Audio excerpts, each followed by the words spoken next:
Bom, nós trouxemos a questão aqui das indústrias nucleares brasileiras, aí, os riscos que estão passando lá com aquele reservatório lá em Caldas. Né? A nossa entrevistada é Ana Paula Lemes de Souza, ela é pesquisadora, ensaísta, professora, advogada e ativista militante e liderança da defesa das águas minerais e dos parques, e está ajudando lá no Circuito das Águas do Sul de Minas. Ana Paula, obrigado por sua participação aqui. Então, Ana, a gente deu matéria falando desses problemas que estão ocorrendo na represa, daí tem uma resposta da INB dizendo que o nível de segurança é X, mas tem infiltração. O que tem realmente de risco hoje naquelas barragens? Tá certo. Boa noite, Nassif. Boa noite, pessoal. Obrigada pelo convite para vir aqui conversar sobre esse tema de extrema urgência. Eu vou trazer aqui, eu assisti a conversa que vocês tiveram com o nosso companheiro de batalha, o Daniel Tigel. Então, eu vou tentar colaborar de outras formas sobre o caso de Caldas. O caso de Caldas é o seguinte, a ANM e a empresa INB está trazendo que não é uma coisa muito preocupante, que é só um reenquadramento, que existe uma certa regulação que foi alterada, mas não é bem assim. O que acontece é o seguinte, é que anteriormente a responsabilidade do monitoramento das barragens era da Comissão Nacional de Energia Nuclear. E houveram algumas mudanças em relação à legislação, aos marcos regulatórios, e agora cabe à Agência Nacional de Mineração. O que acontece é o seguinte, digamos que existem dois tipos de problemas que as barragens elas podem apresentar. Esses dois tipos eles são classificados como um estado de alerta e o estado de emergência, né? O estado de alerta é quando nós não temos ainda um risco imediato à segurança, mas são necessárias medidas de controle e de monitoramento. O caso da UDC de Caldas, com o que está acontecendo frente a esse reenquadramento, é que já não é mais o estado de alerta, nós já entramos no estado de emergência. E esse estado, trocando em miúdos, nós podemos dizer que o estado de emergência é quando há risco imediato à segurança. Esse risco imediato, ele quer dizer que nós vamos ter um rompimento, por exemplo, da barragem? Não necessariamente nesse momento, mas isso acende mais que um alerta, porque seria o segundo degrau nesse caminho para chegar até o ato final, que seria o efetivo rompimento, com toda a destruição e lastro de morte que o rompimento de uma barragem pode trazer. E por que esse alerta ele é importante? Porque quando nós estamos no nível de emergência 1, o próximo nível de emergência, que é o 2, é necessário já acontecer uma evacuação preventiva. Eita. Então, já é algo bastante sério. Ana Paula, quem que define esses níveis de emergência? Tá certo. Como eu falei, a competência ela foi retirada da Comissão Nacional de Energia Nuclear, foi passado para a Agência Nacional de Mineração. Então, a Agência Nacional de Mineração é quem vai definir esse nível de emergência que vai, de alguma forma, servir como um índice classificatório dessas situações de comprometimento da segurança da barragem. E a resolução da ANM que vem trazendo, nós tivemos algumas mudanças importantes com a Política Nacional de Segurança de Barragens, que é uma lei de 2010, a 12.334. Ela foi atualizada em 2020 e, digamos que, frente às catástrofes que aconteceram recentemente, agora existe um cuidado, pelo menos uma tentativa regulatória de ter um cuidado maior. Então, basicamente, quem faz essa segurança das barragens, quando nós estamos falando de rejeitos, é a Agência Nacional de Mineração. E digamos que o que foi concluído em relação a Caldas é que, primeira coisa, que nós estamos com dados técnicos faltantes para você calcular o fator de segurança da barragem, o que gera muita preocupação. também houve um enquadramento como categoria de risco alta. Essa categoria de risco e dano potencial está previsto lá na Política Nacional de Segurança de Barragens. Também acontecendo o assoreamento do reservatório da barragem. E a borda livre também, que foi constatada que ela é insuficiente. Esse assoreamento, ele preocupa muito, porque a barragem D4, ela tem toneladas de materiais perigosos, incluindo metais pesados e também substâncias radioativas. E essas substâncias, o que está acontecendo? Já está tendo o carreamento desses sólidos, e essas erosões que estão presentes já hoje na barragem, elas indicam que existe um estado insatisfatório de segurança, e isso pode gerar um risco em cascata. Ou seja, se nada for feito, o que vai acontecer? Que logo já vai estar enquadrada no nível de emergência 2, com a necessidade de evacuação. E lembrando que quando nós falamos de Caldas, de Poços de Caldas, além da questão da preservação da biodiversidade, nós estamos falando de estâncias termais que têm águas que são extremamente preciosas, águas sulfurosas. Ana, explica o que é carreamento. O carreamento seria o seguinte: nesse processo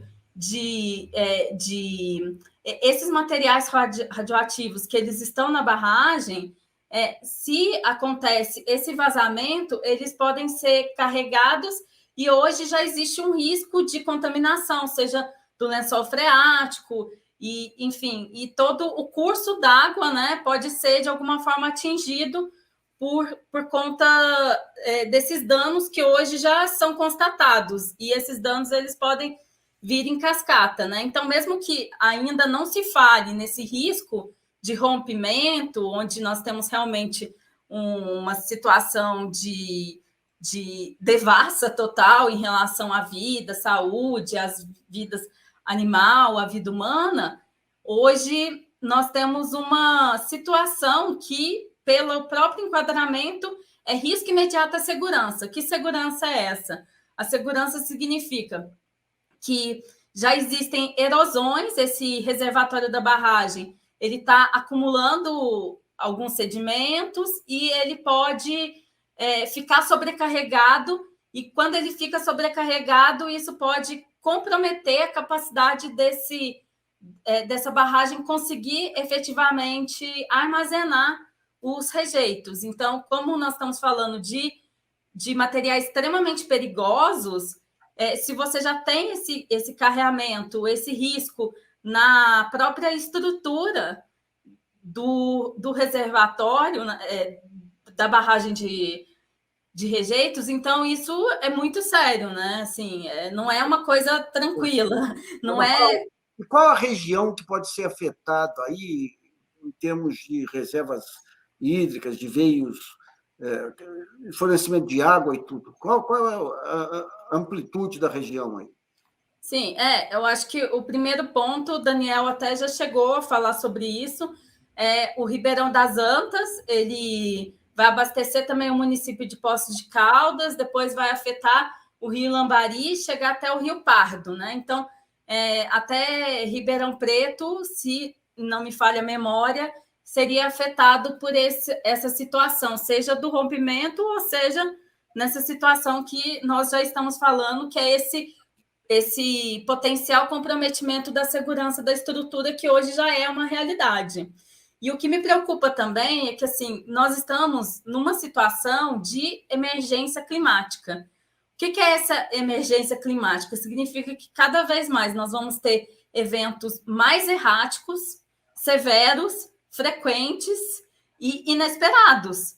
Então, quando você tem uma situação de emergência climática, você tem que pensar que, se você aumenta a intensidade de chuva, você pode aumentar a pressão hidrostática dessa estrutura. Se você tem uma situação de enchente, essa enchente ela vai provocar mais erosão no solo ao redor da barragem e, com certeza, vai comprometer a estabilidade. E mesmo, acredito que no caso de seca, né, com a diminuição do volume de água, você pode ter uma situação muito complicada em relação à concentração desses sedimentos e desses materiais nocivos. Tá. Então, recentemente teve uma notícia de um tremor de terra por aí. O que foi isso? É algo que pode abalar as estruturas da barreira? Teve tremor de terra em Poços, em algumas cidades vizinhas aí. Eu não sei o tamanho, não sei, mas de alguma maneira pode afetar também a barragem? Com certeza, com certeza. Tudo que é inesperado, digamos assim, que a lógica que se opera, né? Mesmo pensando em termos de Agência Nacional de Mineração, ela é uma lógica que não é tão conservadora assim, porque existe também o interesse do empresário, que nós sabemos que no sistema capitalista é o que mais vai ser levado em conta, lamentavelmente. Então, o que acontece é que coisas podem acontecer. E a grande preocupação, no caso de Caldas, especialmente, assim, que nós temos uma rica biodiversidade, além da questão das vidas humanas e não humanas, é um risco, assim, uma desordem ecológica que nós não conseguimos nem medir. E o que me preocupa é que podemos estar subdimensionando, talvez,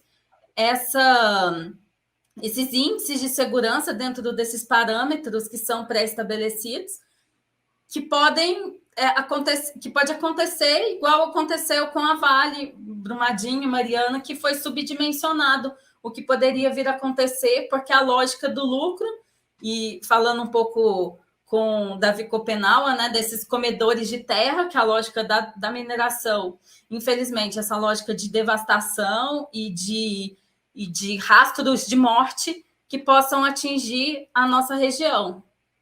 Então, legal. Ana, obrigado pelas informações. Só uma coisinha, essas medidas que foram anunciadas pela INB são paliativas? Como é que você viu? Então, quando você entra nessa situação, nesse nível de emergência, aí já existe, né? Tem que existir um plano de ação de emergência de barragem, e a própria regulação ela vai estabelecer algumas ações que devem ser feitas em relação a isso. Primeiro ponto, essa comunicação ampla aos órgãos de defesa civil, às prefeituras e tudo mais, tem que interromper o lançamento de eventuais efluentes e também tem que, digamos, intensificar esse serviço de monitoramento, manutenção e conservação. Então, tem que executar esse plano de ação para reverter para uma situação primeiro de alerta, para depois realmente retirar todo o risco. E no caso de Caldas, o que preocupa é que, assim, desde 92 já existe a instalação, a transformação de uma unidade de descomissionamento, né, que é o encerramento efetivo dessas operações e a remoção das estruturas.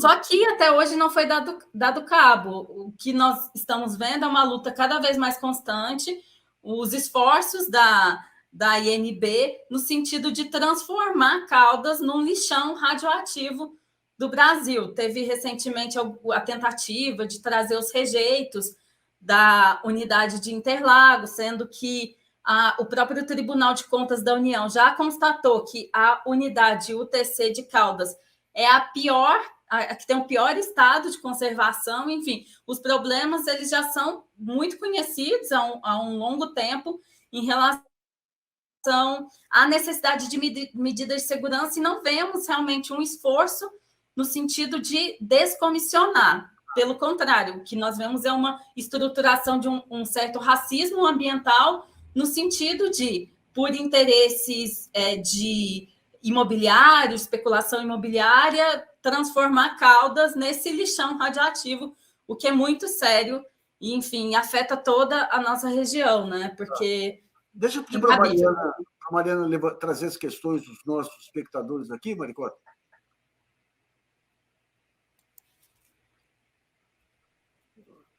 Vamos lá. Boa noite, Ana Paula. Obrigada pela presença. Boa noite, Mariana. Obrigada a vocês. Obrigada.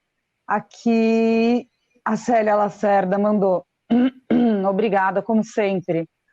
Engasguei até, Célia. Super didático, mas como lembrou alguém aqui, Mariana, pague seu pai na CIF. Se você soubesse o tanto que essa fala me engatilhou, me deu até uma crise de pânico aqui ao vivo, gente.